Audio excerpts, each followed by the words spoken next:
Okay, today we're going to take a look at social games. Social games are the largest active era of social entertainment, and they're a growing window of opportunity for marketers to promote their brand or their content. So first, let's learn a little bit about what social games are. Social games are digital. They're online, played on a computer or mobile device. They're interactive and they're shareable with one's online network. They're also goal oriented. So, by definition, these social games are multiplayer games that are online that kind of allow an online community to engage with both one another and the game that they're playing. 750 million people currently play social games, and this number is only growing. So, as you can probably figure out why, it's a huge opportunity for marketers to kind of digitally reach such a large audience while they do something that they enjoy. But the big question is, why do social games work for marketers?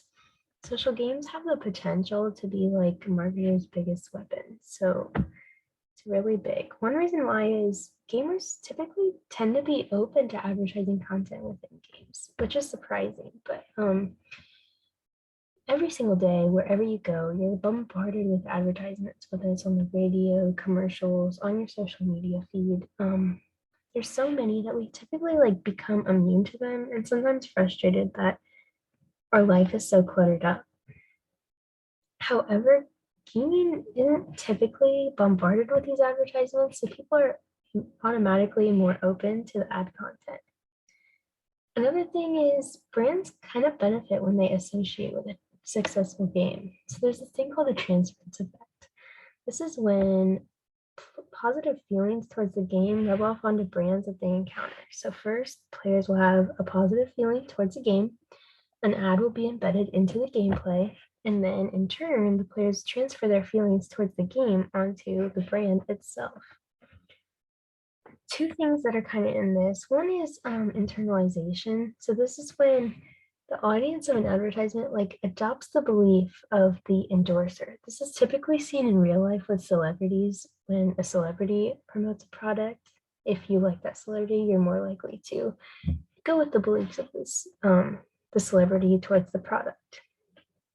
In gameplay, instead of a celebrity, it's the character. So your character is acting as the endorser for a brand. Another thing is the meaning transfer model. So that's kind of like when consumers associate meaning with the endorser or their qualities, and then they transfer those meaning or qualities to the brand in question.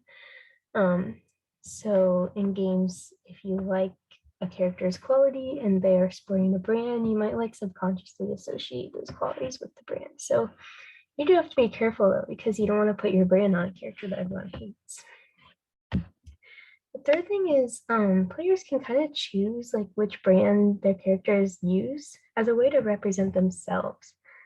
Players today spend so much time creating a character, like up to years, creating their own character and its personality.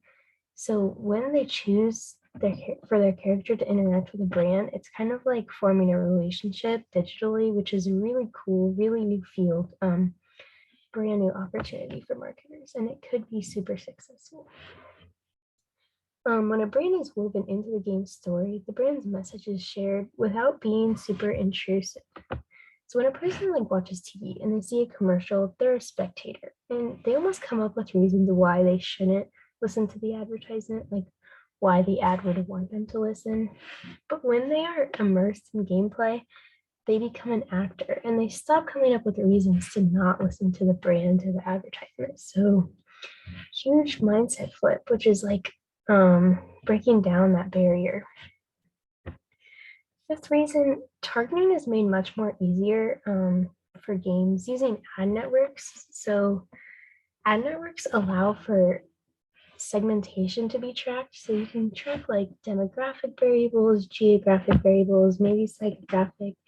So for example, using your game set or your game's ad networks, you can kind of see like 60% of your players live in the US or 55% live in Mexico, and that would let you customize your ads to these people specifically, so you can kind of relate to them more. And lastly, marketers are able to kind of measure the promotional value of games. So, for example, you can measure the game exposure, the potential for interactivity, and the entertainment value of the platform overall. Also, these ads in games are relatively cheap. They're as low as 25 cents. So, this is huge. It's a huge window of opportunity.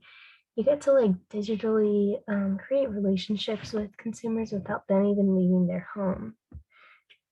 It's a brand new field and so much opportunity for marketers. I got this information from the book Social Media Marketing by Tracy Tooten. And thank you so much for watching.